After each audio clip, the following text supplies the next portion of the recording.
हर हर महादेव। आइए चर्चा करते हैं आज वृषभ राशि वाले जातकों के लिए। शनिदेव महाराज कर्म फलदाता, ये मार्गी से बकरी होने जा रहे हैं।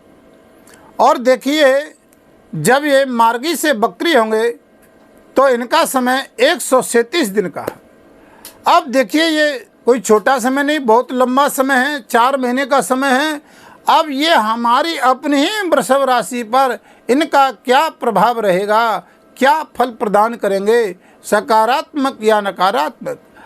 आइए थोड़ा चर्चा करते हैं। पहले जान लेते हैं कि ये वक्र गति क्या होता है और वक्र गति में इनका क्या प्रभाव होता है। आइए तो देखते हैं। अब ये शनिदेव महाराज आपकी ये वृषभ राशि है और वृषभ राशि कुंडली में वैसे भी अच्छी होती है, आपको बताएं, क्योंकि वृषभ राशि का स्वामी शुक्र है। अब देखिए, इसे यहाँ पर गुरुदेव महाराज विराजमान हैं। अब वृषभ राशि वाले जातकों की कुंडली पर शनिदेव महाराज इस समय वर्तमान में कर्म स्थान पर बैठे हुए हैं। और ये कुंडली का कर्म जो स्थान है ना, ये कैरियर का भाव है। ये बहुत बड़ा भाव है कुंडली में, दशम भाव जिसको कहते हैं। अब यहाँ पर शनिदेव महाराज शश नामक राजयोग बना करके भी बैठे हैं, क्योंकि दशम में अपनी ही राशि में बैठे हुए हैं। अब यहाँ पर ये शनिदेव महाराज जब इस समय विराजमान हैं तो ये वक्र गति में हमें क्या स्वास्थ्य फल प्रदान करेंगे। तो देखिए, पहले तुम्हें बता देते हैं कि वक्र गति कहते किसको हैं।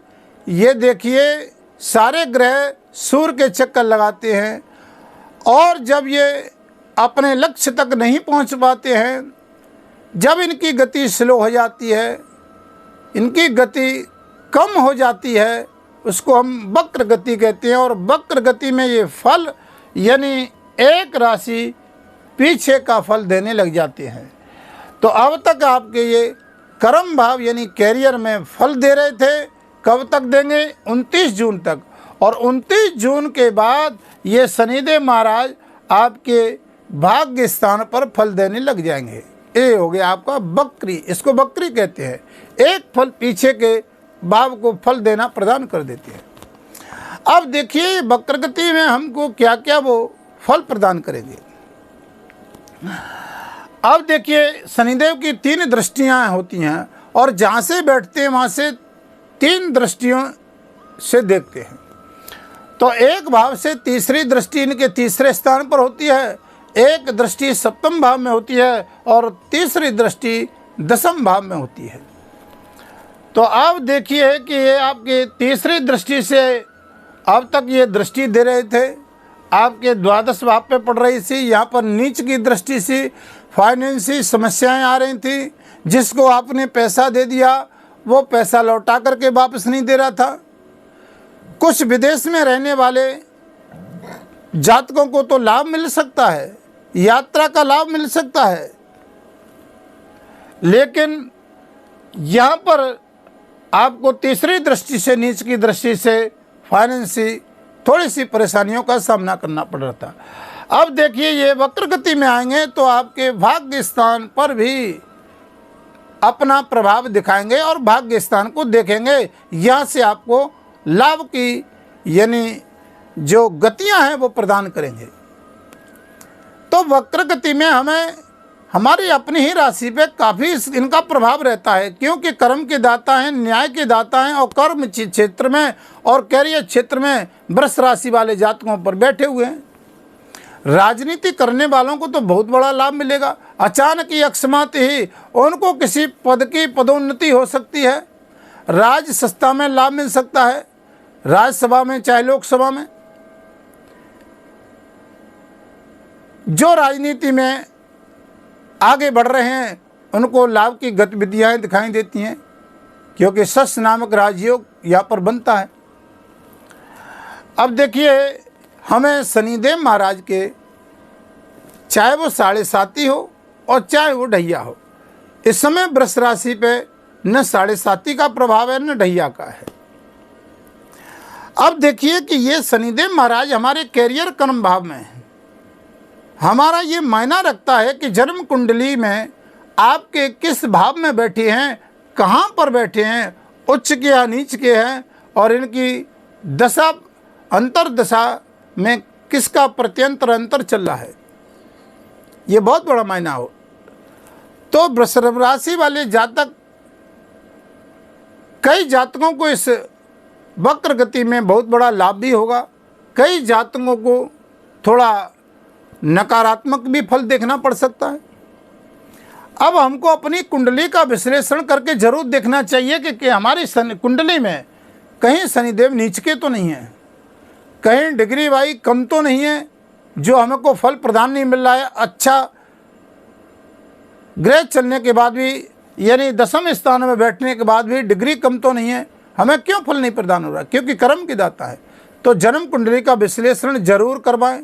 अगर अपनी जन्म पत्री का विश्लेषण हमसे परामर्श लेना चाहते हैं तो हमारी वीडियो के माध्यम से नंबर चल रहे हैं, व्हाट्सएप के द्वारा आप संपर्क कर सकते हैं। अब देखिए कि ये कर्म के दाता, अब व्यक्ति कहता है कि कर्म करना चाहिए। अब देखिए कर्म व्यक्ति करता है और बिना कर्म के कोई रहता नहीं है। अब कर्म में थोड़ा अंतर है कि कर्म देखिए एक मजदूरी भी करता है तो वो धनवान नहीं होता है, वो मजदूरी ही करता है। अगर उसका भाग्य साथ नहीं देगा तो हमें कर्म का भी फल नहीं मिलेगा, क्योंकि गीता में भगवान ने कहा है नहीं कश्चिदम क्षणमपि जात तिष्ठत कर्म करता है। क्योंकि कोई भी संसार में बिना कर्म के तो रहता ही नहीं है। तुम खा रहे हो, पी रहे हो, सो रहे हो, जाग रहे हो, ये सब कर्म में ही आता है।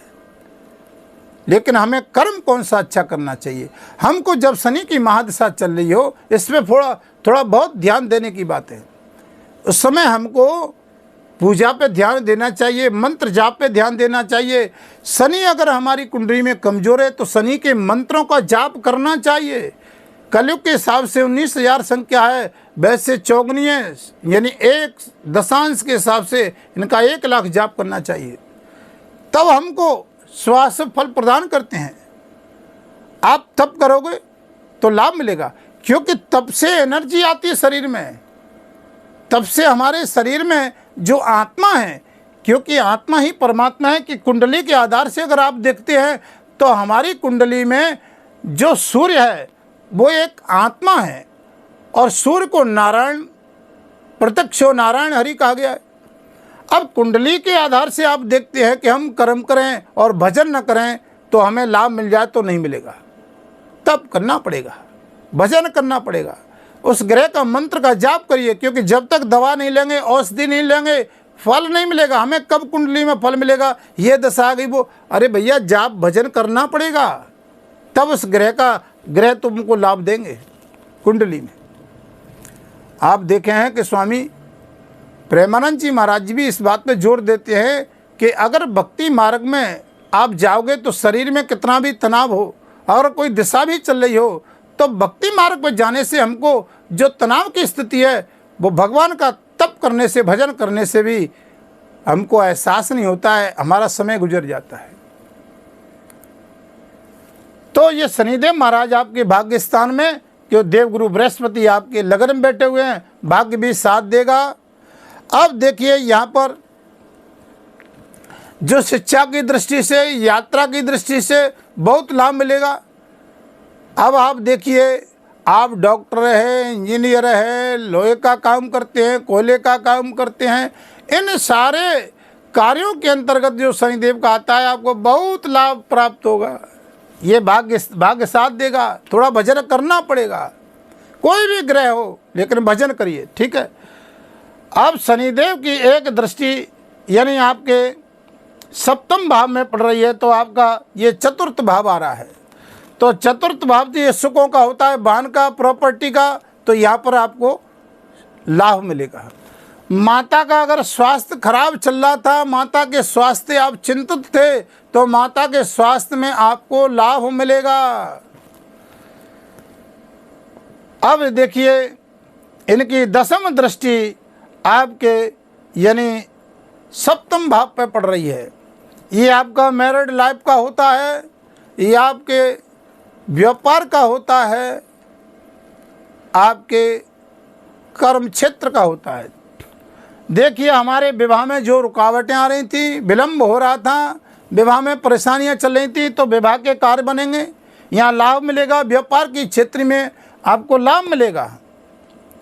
तो वृषभ राशि वाले जातकों को यानी वक्र गति में पूजा पाठ करेंगे।